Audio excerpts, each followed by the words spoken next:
بپارێزن واتەیە وەلاتپارێزی چییە و ئەم کیژە؟ ئێرە ڕادیۆی دەنجیگەلە.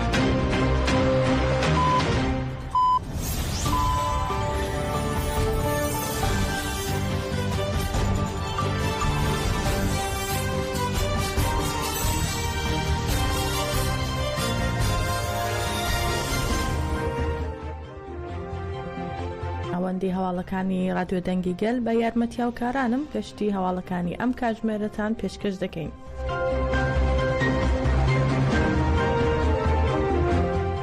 دەوڵەتی تورکی داگیرکەر و چەتەکانی سوپای نەتەوەی سووریا NSA هێرش دەکەنە سەر بەنداوی تەشرین. با پێی زانیاریەکان لە هێرشەکەدا چەکی قورس بەکاردەهێنرێت. هەروەها شەروانانی ئەنجومەنی سەربازی منبەجیش وەڵامی هێرشەکان دەدەنەوە.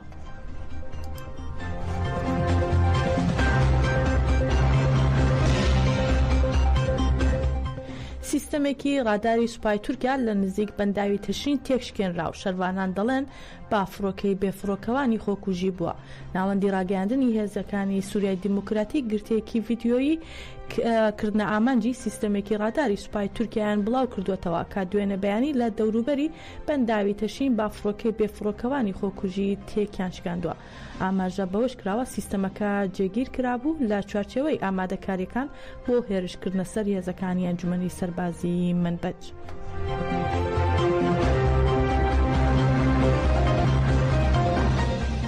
فەرماندەی گشتی هێزەکانی ناوخۆ بڵاوی کردەوە لا کانتۆنی ڕەقا چەتەکانی داعش هێرشیان کردوتە سەر خاڵێکی پشکنینی هێزەکانی ئاسایشی ناوخۆ و لە ئەنجامدا کارمەندێکی هێزەکانی ئاسایشی ناوخۆ شەهید بوو، دوو کارمەندیش بریندار بوون. فەرماندەی گشتی هێزەکانی ئاسایشی ناوخۆ سەبارەت بە هێرشی چەتەکانی داعش بۆ سەر هێزەکانیان لا ڕەقا ڕایان گەیاند دوێنێ چوارچەتەی داعش کاژمێر 6 با ماتۆرسایکل هێرشیان کردوتە سەر خاڵی پشکنینی جامایە لە باشووری ڕەقا.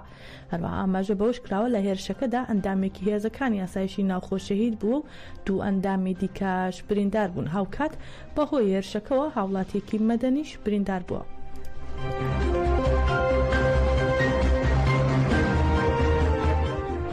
گیر پێدرسن نێردراوی تایبەتی نەتەوەی گرتوەکان بۆ سووریا لا کۆبوونەوەی ئەنجومەنی ئاسایشی نێودەوڵەتی سەبارەت بە دۆخی سووریا و حکوومەتی ڕاگوزەری ئەو وڵاتە ڕایگەیان جەنگ هێشتا لە سووریا کۆتایی نەهاتووە و ئەگەری پێکدادانی نێوان گروپە چەکدارەکانی تورکیا و هێزەکانی سووریای دیموکراتیک لە باکووری ئەو وڵاتە لە ئارادایە.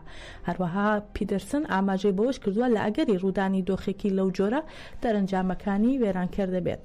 چه ئاماژەی لە ئێستادا لە سووریا حکوومەتی ڕاگوزەر هەیە و چارەنووسی داهاتووی ئەو وڵاتە دیار نییە، چونکە وڵاتانی جیهان ناوچەکە با شێوەیەکی تون دەستێوەردان لە کاروبارەکانی سووریا دەکەن و یەکێک لەوانە دەوڵەتی داگیرکەری تورکا کە ڕێگەی گروپە چەکدارەکانیەوە هێرش دەکاتە سەر ڕۆژاوای کوردستان و هاوڵاتیانی مەدەنی.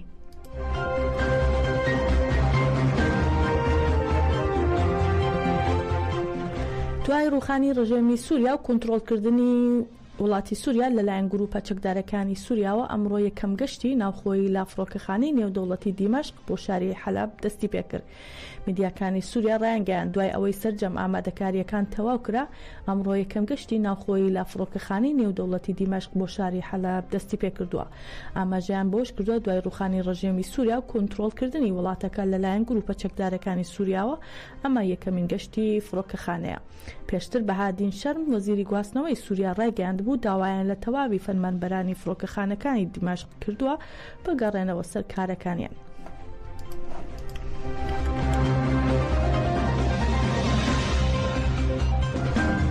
ناوەندی ڕاگەیاندن و چاپەمەنی هێزەکانی پاراستنی گەل هەپەگە لە ڕاگەیاندراوێکدا ناسنامەی دووگەری لای شەهیدی ڕاگەیان کە لە ئەنجامی هێرشێک بۆ سەر هەرێمی شەهید دەلیلی ڕۆژاوای زاب شەهید بوون.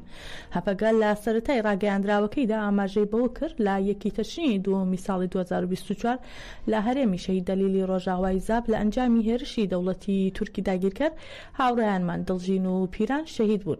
هەپەگە ڕاشی گاندووە لە بەرخۆدانی ئەفسانەی لە هەرێمەکانی پاراستنی مدیا کە با پێشەنگایەتی هێزەکانی هێژاستار لا دژی هێرشەکانی دوژمن ئەنجام دەدرێت دڵژین و پیران ئەرکی پێشەنگایەتیان بەجێگەیاند و بە هەڵویستی بڕیاردەرانەی خۆیان لە ناوتێکۆشاندا و پێداگیری لەسەر لێدان لە دوژمن هەوڵ و ماندوو نەبوونی زۆریان کێشا.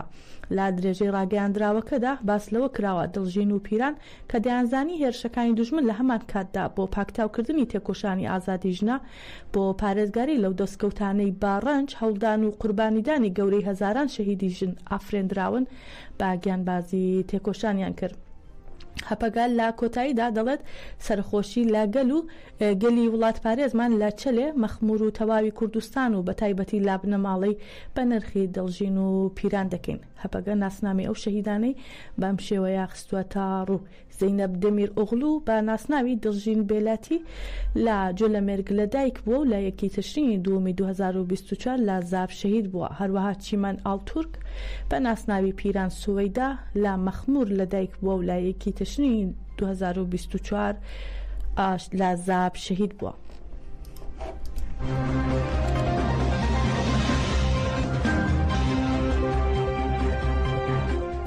پارلەمانتاری پارتی دیموکراسی و یەکسانی گەلان دەم پارتی دیلان کۆنت ئایان پێویست با ڕێپێوانی دیموکراتی و ئازادیەوە کە هادەم پارتی لە 16 کانونی یەکەمەوە دەستی پێکردووە و ئاماژەی بەوە کرد ڕێپێوانی ئازادی بۆ ئایندەی گەلان گرنگە.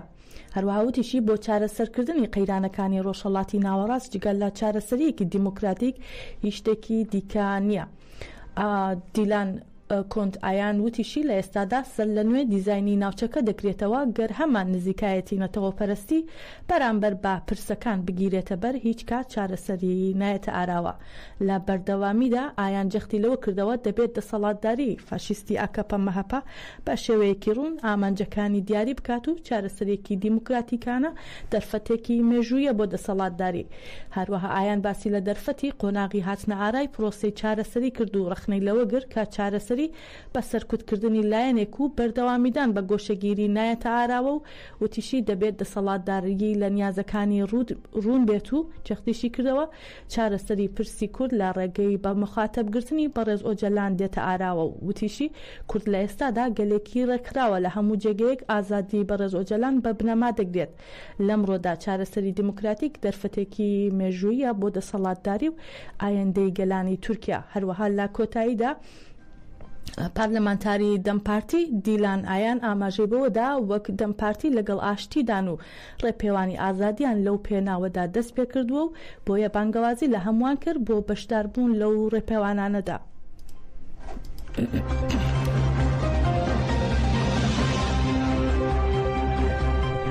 بزوتنەوەی ژنانی کوردی فەرەنسا تەجەکە فەرەنسا و کۆمەڵگەی دیموکراتیکی کوردی فەرەنسا جێدەکە فەرەنسا بە بۆنەی ساڵیادی کۆمەڵکوژی پاریسەوە ڕاگەیاندراوێکیان بڵاو کردەوە. لە ڕاگەیاندراوەکەدا ئاماژە بەوە کراوە کە لە نوێی کانونی دووەمی ساڵی 2013 یەکێک لە دامەزرێنەرانی پەکەکە و پێشەنگەکانی بزوتنەوەی ژنانی کورد سەکینە جانسیز و نوێنەری کەنەکە لە پاریس فیدان دۆغان و هەروەها ئەندامی بزوتنەوەی گەنجان لەیلا شایلەمێز توێرەکران.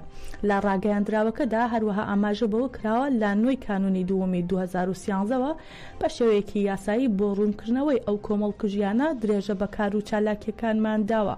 لەگەڵ ئەوەشدا بێدەنگی دەوڵەتی فەرەنسا و بڕیاری نهێنی لەسەر کەیسەکە بووە هۆی ئەوەی کار لە 23 کانونی یەکەمی 2022دا کۆمەڵکوژی دووبارە بێتەوە و ئەڤینگۆیی کە 32 ساڵ لە نێو شۆڕشی ژنانی کووردا تێکۆشانی کردو هەروەها هونەرمەند میرپەروەر و وڵات پارێزی هێژای گەلی کورد عەبدوڕەحمان کەزل کۆمەڵکوژ کران. لە لایەکی تریشەوە لە ڕاگەیاندراوەکەدا جەخکراوەتەوە ئێمە وەک تەژەکە فەرەنسا و جێدەکە فەرەنسا هەتا کۆمەڵکوژی یەکەم و دووهەمی پاریس ڕوون نەکرێتەوە لە چالاکیەکانمان بەردەوام دەبین هەتا دەوڵەتی فەرەنسا یاسا جێبەجێ بکات. هەروەها ڕاگەیاندراوە با دروشمی بکوژەکان دیارن بۆچی فەرەنسا بێدەنگە لە 21 کانونی دووهەم دەست بە چالاکی ئیدانەکردن و یادکردنەوەی هەواڵانمان دەکەین و بەو بۆنەوە داوا لە ژنانی کورد گەلەکەمان و هێزە سوسیالیست و دیموکراتیکەکان و هەموو دۆستانی ئوروپامان دەکەین بەشداری چالاکیەکان بن. لەسەر ئەو بنەمایە داوا لە هەر کەسێک دەکەین لە چالاکیەکانی 23 کانونی یەکەم و 9 کانونی دووەم بەشداری بکەن.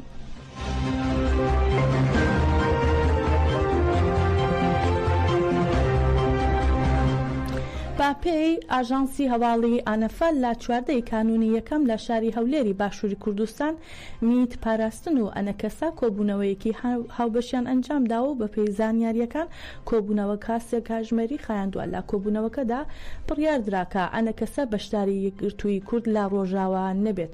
دوای ئەم بڕیارە قسەکانی بەڕێوەبەرانی ئەنەکەسا دژ بە یەکگرتووی کوردان زیاتر بوون. باپێی زانیاریەکان پنەماڵی بارزانی و دەوڵەتی تورک ڕێک کەوتون و ئەنەکەسەش باپێی بڕیارەکانی ئەوان هەنگاو دەنێت. جێی ئاماژەیە دوای ڕوخانی ڕژێمی ئەسەد پەدەکات دەواازەی فیشخابووری لە ڕۆژاوای کوردستان بۆ گەیاندنی هاوکاریە مرۆڤیەکان داخستووە و ڕێگری دەکات هاوکاریەکان ڕەوانە بکرێت. لەلایەکی تریشەوە ئەنجومەنی نیشتمانی کوردی سووریا ئەنەکەسا کە لەژێر سەروەری پەدەکە و دەوڵەتی تورکیادایە هەتا ئێستا لەگەڵ ئیدارەی خوبەڕێوەبەری باکوور و ڕۆژهەڵاتی سووریا ڕێک نەکەوتووە.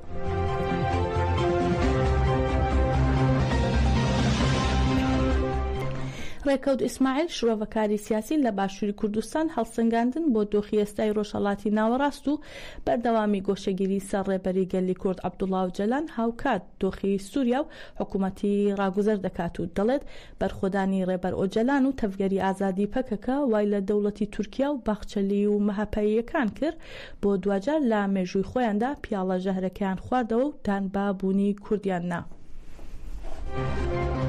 گۆشەگیری بەڕێز ئۆجەلان بۆ ئەوە بوو کە بتوانن سەرکەوتوو بن لەوەی کە ئۆجەلان لە گەلی خۆیدا ببڕن، ئۆجەلان لە بزوتنەوەکەی خۆیدا ببڕن.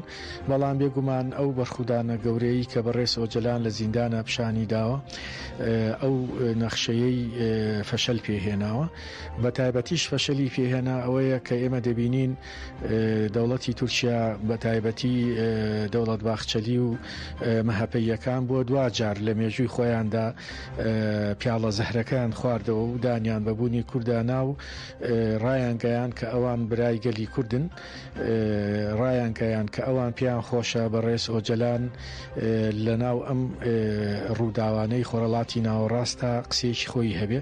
بۆیە پێشنازی ئەوەیان کرد کە بەڕێز ئۆجەلان سەردان بکرێ. ئەوە بوو بینیمان کە لە ماوەی ڕابردوودا سەردانی بەڕێز ئۆجەلان کرا، بەڵام لە دوای سەردانەکە ساردیەک هاتە ئاراوە. ساردیەکە شۆکارەکەی ئەو بوو ئەوان لەو باوەڕەدان کە دەبێ ئۆجەلان بەو جۆرەی کە ئەوان دەیانەوێت و بۆ جۆرەی ئەوان لە ناو نەخشەی خۆیانادایان ناوە لەسەر پرسی کورد لە باکوور و لە ڕۆژاوا قسە بکە. بەڵام بێگومان بیرمەندێکی مەزنی وەکو ئۆجەلان هەر لە سەرەتای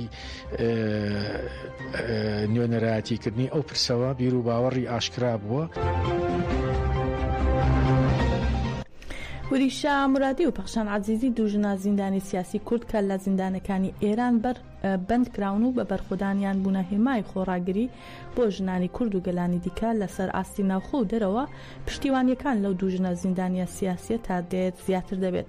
لەم چوارچەوەیەدا ژمارەیەک لە چالاکوانانی مەدەنی و هەڵسوڕاوانی مافەکانی ژنان با ڕاگەیاندراوێک پشتیوانی خۆیان لە مرادی و عەزیزی ڕاگەیاند. لە بەشێک لە ڕاگەیاندراوەکەدا نووسراوە ئێمە کۆمەڵێک لە چالاکوانانی مەدەنی و هەڵسوڕاوانی بواری مافەکانی ژنان لە ڕەوت و ئاراستەی فرەڕەنگی سیاسی تووڕەیی و بێزاری خۆمان لەسەر لە سێدارەدان دەردەبڕین و بە تەواوی ئامراز و کەرەستە و ڕێکارەکانی بەردەستمان بەرەنگاری ئەم کردەوە نامرۆڤە دەبینەوە و داوا دەکەین سزای لە سێدارەدانی پەخشان عەزیزی و وریشا مرادی هەڵوەشێندرێتەوە و بەبێ هیچ مەرجێک دەست بەجێ ئازاد بکرێن.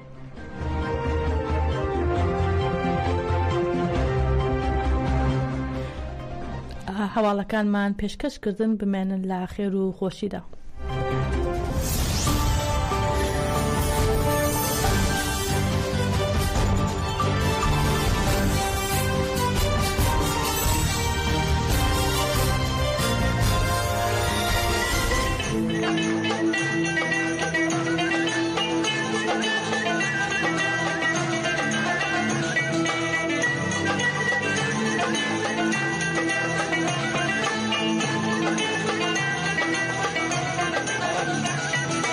هوال سروک هوال ئۆجەلان سەرۆکێ پارتیا کارگرێ کوردستان ئەو کەد و خۆی دانا تەی ساڵ بساڵان نایم بیرکردن لێ چارە ئالیێ جیهان کوردۆخە بگرن گێری لا هاتن سرک آبوین چکو خلاتن تشورش گرن به دل شواتن ناطر سجدش بن وجه پولاتن